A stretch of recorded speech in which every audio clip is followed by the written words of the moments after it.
भारत में paper leak और system की धांधली, नीट से लेकर एसएससी तक छात्रों के भविष्य के साथ बड़ा खिलवाड़। नमस्कार, आप देख रहे हैं टीवी 12। मैं हूं आपके साथ अपराजिता सिंह। भारत की शिक्षा व्यवस्था और परीक्षा प्रणाली इस वक्त अपने सबसे बुरे दौर से गुजर रही है, जिसे देखकर ऐसा लगता है कि देश के करोड़ों युवाओं का भविष्य किसी अंधेरी खाई में धकेला जा रहा है। पिछले कुछ दिनों में से एक के बाद एक जिस तरह से बड़ी परीक्षाओं में गड़बड़ी और धांधली की खबरें सामने आई है, उसने पूरे देश को हिलाकर रख दिया है। यह सिर्फ एक पेपर लीक का मामला नहीं है, बल्कि उन लाखों करोड़ों छात्रों के भरोसे पर की गई एक गहरी चोट है, जो अपनी जिंदगी के कीमती साल सिर्फ एक नौकरी या अच्छे कॉलेज में दाखिले के लिए लगा लेते हैं।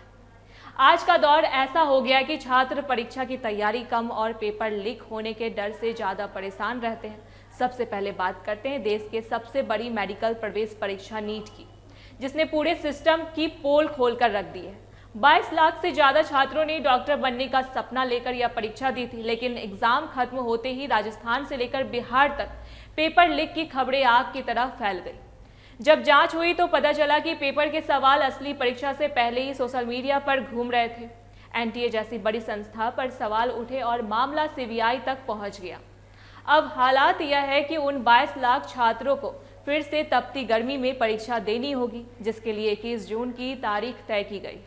यह उन छात्रों के लिए किसी मानसिक प्रताड़ना से कम नहीं है, जिन्होंने दिन रात एक करके पढ़ाई की थी। अभी नीट का मामला शांत भी नहीं हुआ था कि सीबीएसई के डिजिटल ब्लंडर ने आग में घी डालने का काम कर दिया। 12वीं के छात्र जब अपना रिजल्ट देखने बैठे तो उनके होश उड़ गए, क्योंकि उनकी उम्मीद से आधे नंबर भी नहीं मिले थे। सीबीएसई ने इस बार कॉपियों की जांच के लिए डिजिटल मार्किंग का एक नया प्रयोग किया था, जो पूरी तरह से फेल साबित हुआ। छात्रों ने जब अपनी कॉपियों की स्कैन कॉपी मांगी तो पता चला कि किसी को दूसरे छात्र की कॉपी थमा दी गई थी, तो किसी की कॉपी से पन्ने ही गायब थे। कहीं कहीं तो कॉपियां इतनी धुंधली थी कि कुछ नजर ही नहीं आ रहा था। खुद कॉपियां जांचने वाले शिक्षकों ने इस सिस्टम को बकवास करार दिया। इसके बाद जब विवाद बढ़ा तो बोर्ड ने अपनी गलती मानी और अब सुधार की बात कर रही। लेकिन उन छात्रों के मानसिक तनाव का क्या, जो अपनी मार्कशीट देखकर रो रहे थे। इसी बीच यूपी और बिहार के छात्र जो सरकारी नौकरी का सपना लेकर एसएससी जीडी कांस्टेबल की परीक्षा देने निकले थे, उनके साथ भी एक भद्दा मजाक हुआ। कई केंद्रों पर क्षमता से दोगुने एडमिट कार्ड जारी कर दिए गए, जिससे वहां भगदड़ जैसी स्थिति बन गई।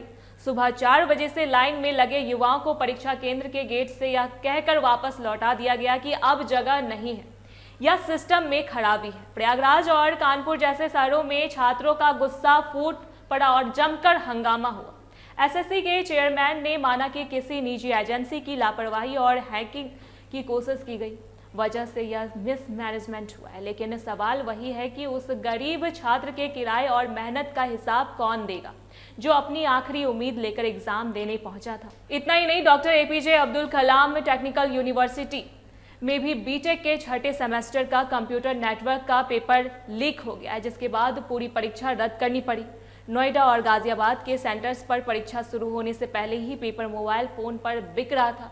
वहीं यूपी लेखपाल भर्ती परीक्षा को लेकर भी सोशल मीडिया पर कई तरह के दावे किए जा रहे हैं, जिसमें नकल और धांधली के वीडियो वायरल हो रहे हैं। हालांकि आयोग इन्हें अफवाह बताकर दबाने की कोशिश कर रहा है, लेकिन छात्रों के मन में बैठा डर और अविश्वास अब खत्म होने का नाम ही नहीं ले रहा। आज का युवा खुद को ठगा हुआ महसूस कर रहा है, क्योंकि उसे पता ही नहीं जिस परीक्षा के लिए वह रातें काली कर रहा है उसका रिजल्ट आएगा भी या नहीं। वह भ्रष्टाचार की भेंट चढ़ जाएगी। अगर इसी तरह हर बड़ी परीक्षा का पेपर लीक होता रहा और सिस्टम में सुधार नहीं हुआ तो आने वाले समय में छात्रों का इस पूरी व्यवस्था से भरोसा ही उठ जाएगा, और जो किसी भी देश के लिए सबसे खतरनाक स्थिति है। फिलहाल इस पूरी खबर पर आपकी क्या राय है? आपको क्या लगता है, ऑनलाइन और डिजिटल सिस्टम आने के बाद धांधली और बढ़ गई है या इसके पीछे कोई बड़ा सिंडिकेट काम कर रहा है? अपनी राय हमें जरूर साझा करें। देखते रहे टीवी 12। धन्यवाद।